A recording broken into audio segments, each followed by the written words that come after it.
Hey guys, welcome back to Brothers in Air. And today I'm super excited to share this information with you guys.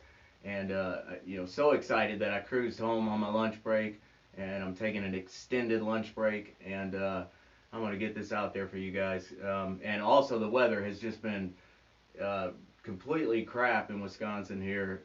As far as the early summer here so far. And today is just a beautiful day. So. It's pretty refreshing. I'm getting a little bit of kind of cabin fever, I guess you could say, and wanting to get out there and get some sunshine and get some shooting done.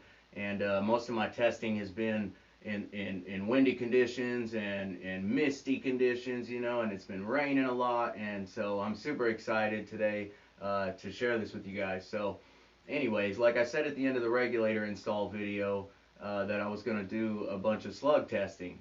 So what I did is, and basically what you're going to find is, kind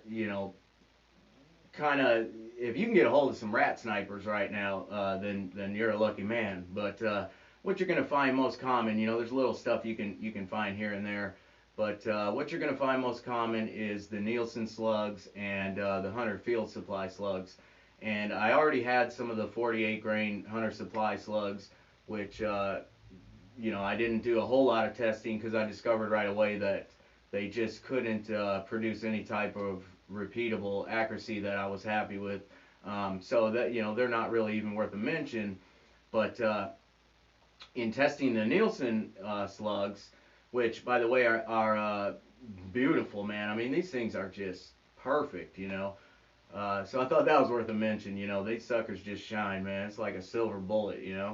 But anyhow, um, they come in various grain weights. They have some different grain weights available. But being that the Flash Pup has a smaller air reservoir and shorter barrel, some different things, it's choked. I didn't want to invest the money into any of the much heavier slugs. So I did have some 55 grain Nielsen's around, and I had a couple hundred of the 34.7 grains. So I was able to get some decent accuracy out of the 55 grains, but nothing that I wanted to showcase or share. And also, in my testing, obviously the Flash Pup with its smaller reservoir and, being that it's choked, in order to really get these bullets zinging, you've got to use a very excessive amount of air.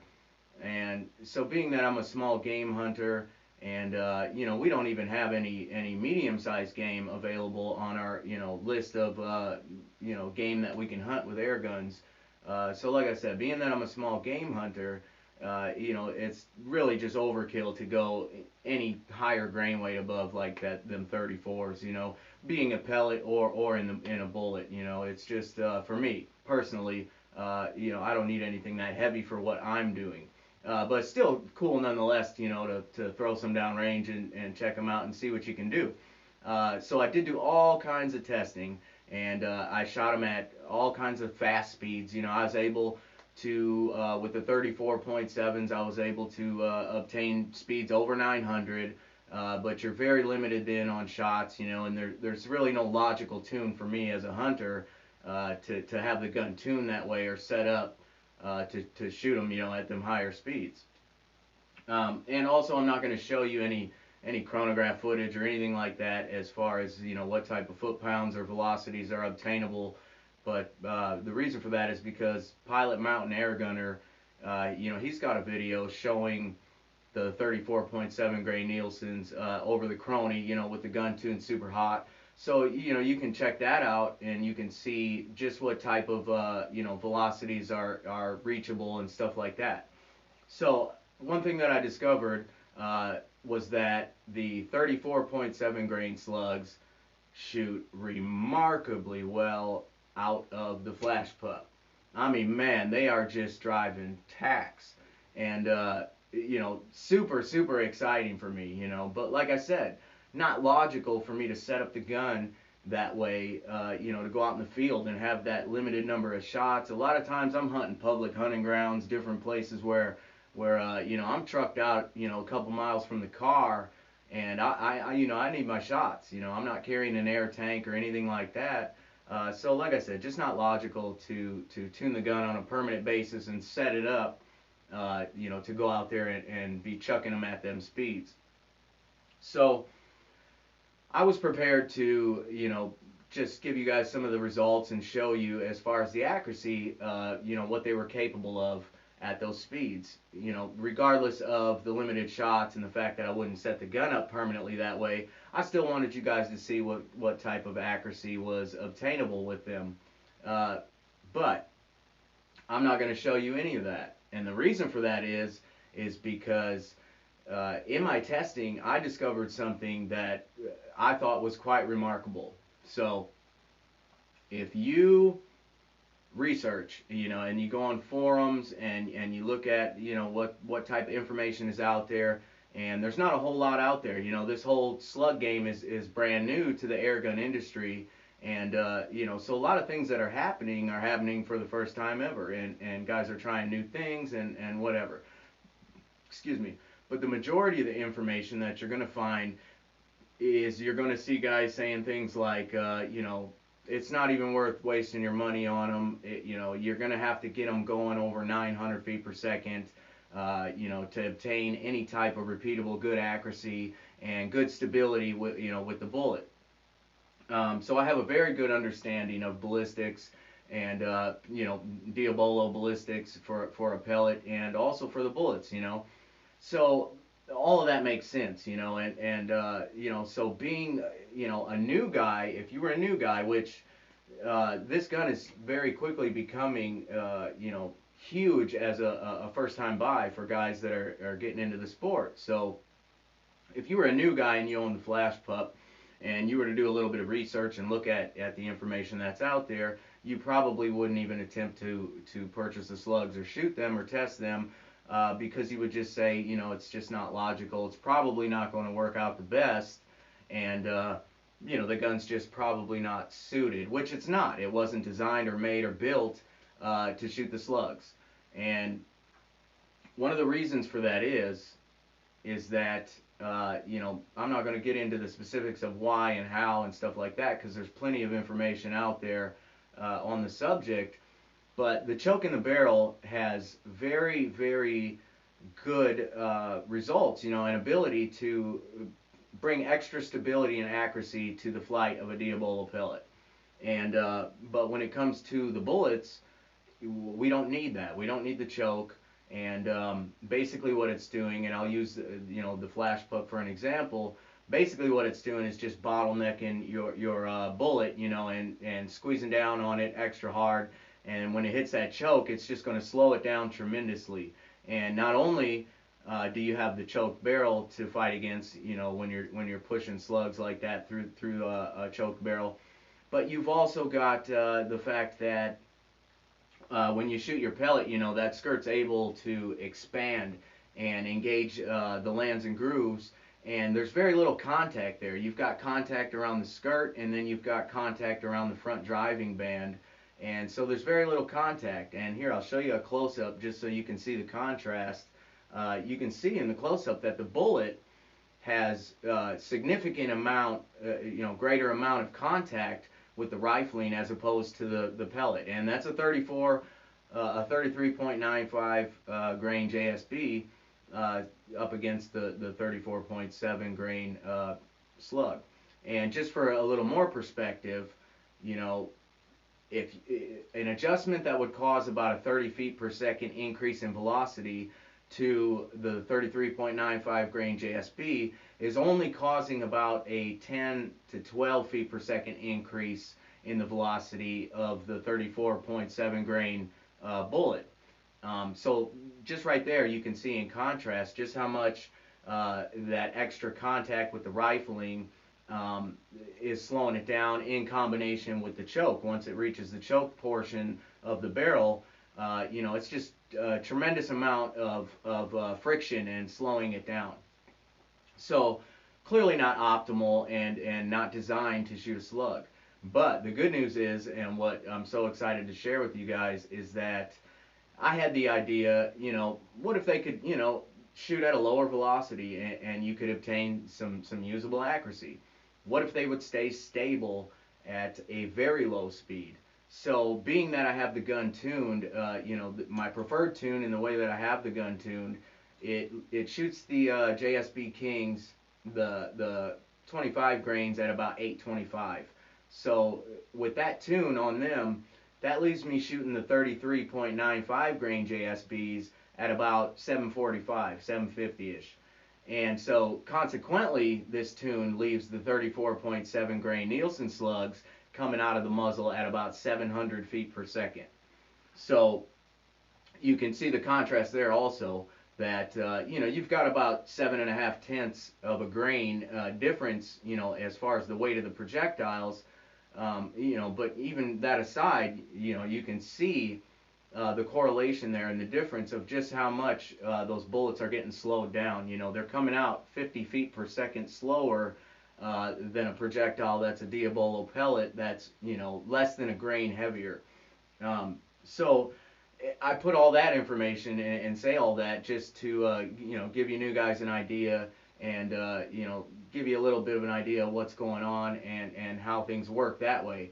But so anyways, 700 feet per second, I filled up my magazines, headed out, put my target out at 50 yards, and I started throwing some lead down, and I was amazed. I mean, literally, I was amazed. So amazed that I said, you know what, I got to see what I can really do with these things. And I ran downstairs and got my tack driver bags, and I set up on the tack driver bags. And take a look at this 4-shot group at 50 yards. This is leaving the muzzle with them bullets at 700 feet per second. Check that out. That's one heck of a group, man. That's driving tacks as far as I'm concerned. And also there was a little bit of a right to left crosswind, and you can see that the group there it does have a little bit of horizontal to it, but look at the vertical on that group, man. It's like a 0.17 center to center on that, from vertical on that top shot. So I was just like, man, this is awesome. I honestly probably wouldn't have tried it based on information that's out there and what other guys are saying and things like that. And man, look at that accuracy.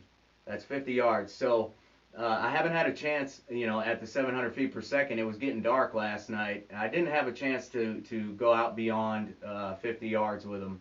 But if I got enough time, what we're going to do, I'm going to shoot, which really doesn't, it's not too much of a telltale. But what I'm going to do is I'm going to shoot at a group at 25, and then we'll put the target out at 50, and hopefully we got enough time, we'll throw it out at 70 or 75 or something, and we'll see, what kind of stability we get out of these things, leaving the muzzle at 700 feet per second with the target out there, a good distance. 70's getting out there ways, and so I'm a little, excited to see what she's capable of, pushing them out there ways. So let's pack up and head upstairs before I talk too long and spend the whole lunch break, talking about this. And let me get to showing you just what this thing can do with these things. And this is awesome for you guys out there, because the stock tune that comes on the gun, you're going to be, if you've got the 25, I'm only speaking on the 25 because that's what I have, and I don't have any smaller caliber of the Flashpup. But if you guys out there that have the 25, and a lot of guys aren't really into, feeling adept to tuning their own guns, or they don't want to, they bought the gun expecting it to shoot with a good tune out of the box, and that's where they leave it. So the good news is for you guys is that you can go out and order you some 34.7 grain Nielsen slugs, these hollow points, and you can get to driving tacks, man, because if they're even coming out 700, maybe even a little less than that, I'm about to show you that they fly very stable, and you can produce some excellent groups with these things, so this is awesome. This is refreshing to me, something new and something different. And well, let's head on upstairs and let me show you guys. Hopefully I can, being that things are a little hasty here, if any of you guys have done a good amount of bench rest shooting and you're a hand pumper, you know that you need to take a break after you pump up that gun. Your heart's going, you didn't put your target way out there, and I don't really have time for breaks, so this is going to be a little hasty. and but I'm gonna do my best. So let's head on upstairs and see what we got today and see what we can come up with. It's beautiful out, man. I'm excited, so let's do it. All right, well, I'm set up at 25 yards and shooting the 34.7 grain Nielsen slugs, and we're going to be shooting them at 700 feet per second. So let's rock and roll. 25 yards here.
Well, I'd say that's about enough of that. So there you go, 25 yards.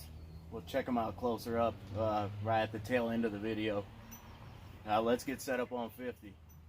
All right, here we go. 50 yards with the 34.7 grain Nielsen slugs in 25 cal, and we're shooting them at 700 feet per second. Let's get it.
That's all I got, 8 or 9 shots, but there you go, 700 feet per second, 50 yards.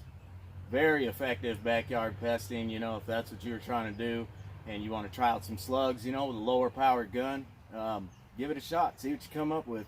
That ain't a bad group at all, you know. A couple of them I pulled myself, you know, a little bit because I'm in a hurry, but there you have it, 50 yards, 700 feet per second. Let's get set up on 70 and see what we can do. All right, well, let's get it in at 70 yards, 700 feet per second. Let's go.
Doggy.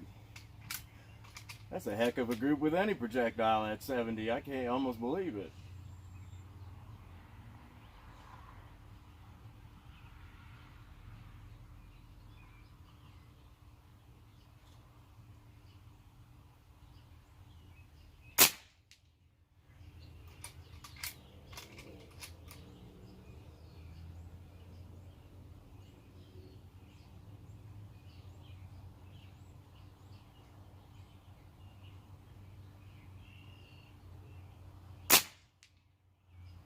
Man, these things are drilling same hole, 700 feet per second, 34.7 grain cast or swage bullet, whatever it is.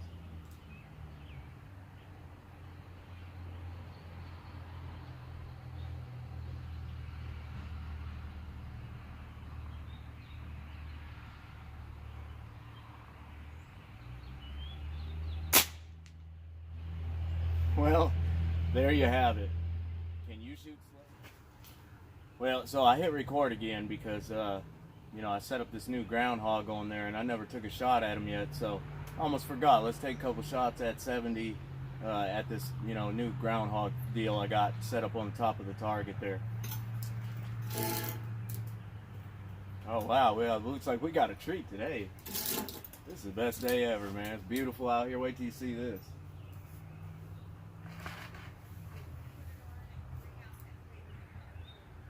Make sure I'm recording here. And there he is.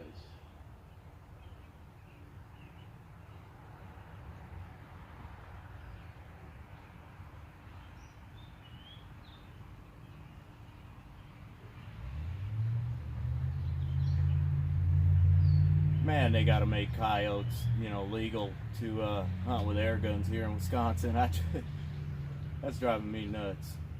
You guys at the DNR need to wake up. Anyways, let's get to taking out this groundhog. That was awesome.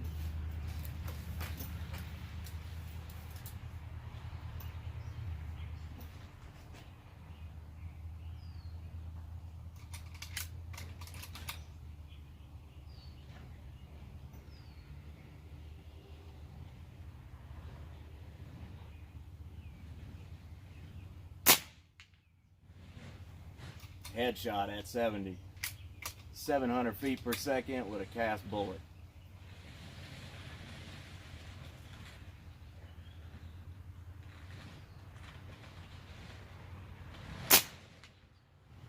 Two headshots at 70. Man, I'm gonna stop there. Let's get on inside. This has been an awesome day. Alright, we made it back down into the cave, and I did measure up these groups, and I'm excited to share with you the results. But before we get into that, I wanted to mention real quickly these magazines. If you ordered your flash pup like me early on, straight out of production release, I'm not sure about the other calibers, but the 25 at least for sure, I know was released with sets of faulty magazines. And basically what would happen is there's some dimensional defects in these ones, and the pellet, upon entering the breech, you know, the head would make its way out the hole, and then the skirt would cock sideways and causing it to jam, you know, and basically rendering them useless, you know, because even if you could get the pellet into the breech, you know, it'd be mangled by then. So the good news is, though, is that if you're going to shoot some slugs, they do work just fine in here, being that they're not shaped, you know, like a Diabolo pellet. So just a little bit of info for you. And about these groups. Now, one thing I'm never going to do is cherry pick. You know, I could sit down and you know, shoot groups over and over until I just shoot my absolute best group, you know, and do my best work, and then I could sit up and say, you know, well, hey, looky here, you know, look what Chad can do. But that's not what Brothers in Air is about. You know, we're just going to be, you know, keeping it real, and you know, it's about the guns and their accuracy, and the accuracy that's obtainable. You know, and how the guns are performing, and just, you know, nitty gritty real life. You know, we're not going to do any of that stuff. So anyways, even though I was admittedly shooting hasty, and I know personally that I can do better than this, but that's neither here nor there, because these are some excellent groups. And you know, just so I clarify, when I shot the slugs at the higher speeds, I was able to obtain the same accuracy. You know, very good accuracy. So, you know, no difference there. But like I said, the reason I didn't show any of that, because the real kicker is that I was able to obtain that same accuracy shooting these bad boys at 700 feet per second. So let's check this out real quick here. And also another thing with the cherry picking and stuff, you know, this is also going to give me an opportunity like this. For you new guys, I can give you a little bit of tips and, you know, and discuss, you know, what happened and things, you know, and where my error was, if it was my error, you know, and then I can teach you how to eliminate that error. So I'm going to use this 50-yard group as a perfect example of just that. And if you look at the group, these 6 shots here, you know, in the center there, that one big group there, those came in at 0.49, you know, so just under a half of an inch. But this shot here up on the side, that's one of 3 shots that I personally threw, and it was my fault. And so any of you guys, when you're bench rest shooting, you never want to bring your crosshairs up to your point of aim, you know, using a directional pressure that's constant onto the gun, because that's what I did. You know, I'm kind of in a hurry, and so instead of making correct adjustments, you know, I did something that I know very well is not going to produce the best results, but needless to say, now I get to show you that and talk about it. So what I did is my crosshairs were a little bit off target, you know, off point of aim where I wanted my my bullet to go.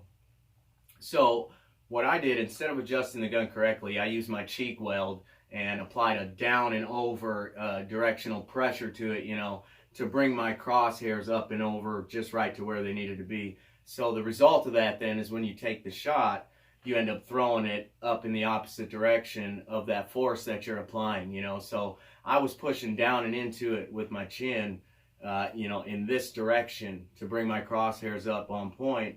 And so naturally then when I took the shot, it flung them up right in this direction. You know, you can see 1, 2, 3. And so let that be a lesson to you. You know, if you're going to take your gun out to the range and you're going to show off, you know, to the firearm guys and show them what this is all about or whatever, don't do what I did. You know, take your time and don't apply different directional pressures to the gun, because this is the result. And you know, the 5 shots here in the center, that's a 0.38 group, you know. So I could have shot an 8 shot, basically, you know, 3/8 of an inch group, you know, but I totally botched it by hurrying and doing something that I know I shouldn't. So lesson learned for you guys, you know, lesson learned for me, I should say. But like I said, you know, this is real life, and we're just gonna play it out how it is, you know. So anyways, 25 yards, you know, that doesn't show you too much. Any PCP these days should be, you know, sending them home at 25 yards, you know. And if your groups are not, you know, pretty much hole on hole at 25 yards, you're not going to be able to do much beyond that, you know, because your groups are just going to spread out from there.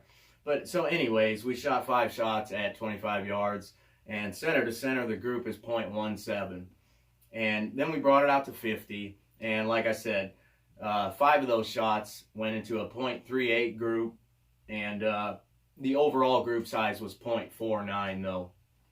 And you know, I never measure groups like this either, you know. Overall group size is overall group size, but the reason that I, you know, did measure them this way and you know, measure the actual smaller parts of the groups is just to point out the potential, because this is just screaming potential here, you know. And let's talk about this 70-yard group. I'm kind of excited now to stretch them out a ways and see just how far I can push them, you know, before they destabilize. And this 70-yard group kind of took me by surprise, you know, because I just didn't expect them to shoot that well, coming out of the muzzle at 700 feet per second, you know, and then the speed that they're going to lose on the way there also and stuff. So, and just, I know somebody's going to say, well, you know, yeah, but they're out there a lot longer. So even if they're shooting accurately, they're not going to be any good in the wind. Well, I didn't shoot anything beyond 50 in the wind, but last night, once the wind really picked up, you know, right before I came in, I was using about half the holdover for the 34.7 grain slugs. I was using about half as much holdover as I needed to for the 25 grain JSB, you know, Diabolo pellets. So definitely cutting through the wind nicely, but like I said, I only had a chance to push it out to 50 yards in the wind, and then here today. But man, this is one heck of a 70-yard group, you know. And I'm sure you could tell when we were outside, you know, I was excited, man, because I just, like I said, I would have never thought that I could send them home like this at those distances, you know, being that they're coming out of the muzzle so slow. So anyways, the overall group size on this 70-yard group is 0.58. So, you know, just about 0.6, over half an inch, you know, just a hair over half an inch. But what I really focused on was these last 3 shots that I took at 70, and those came in at 0.3 center to center. You know, the first 2 shots, you know, were almost right on top of each other too. But those last 3 shots that I took were actually 0.3 center to center. You know, so man, that's awesome. And you know, I'm convinced now after this testing and this stuff that I did with the slugs, that I could outmatch the accuracy of the pellets with the slugs in the Flashpup. So I'll show a close-up of these groups, you know, and the measurements here at the end when I edit the video.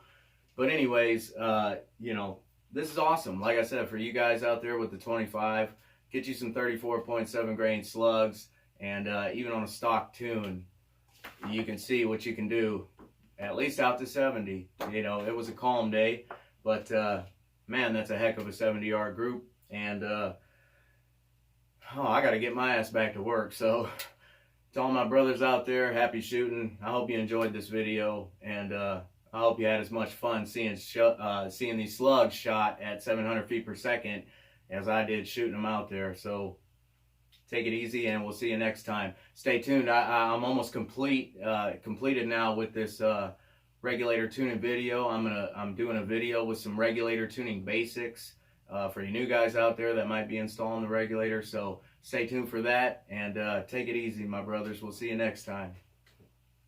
Awesome day, by the way, man. That coyote just topped, you know, that was a cherry on top, man. We'll see you.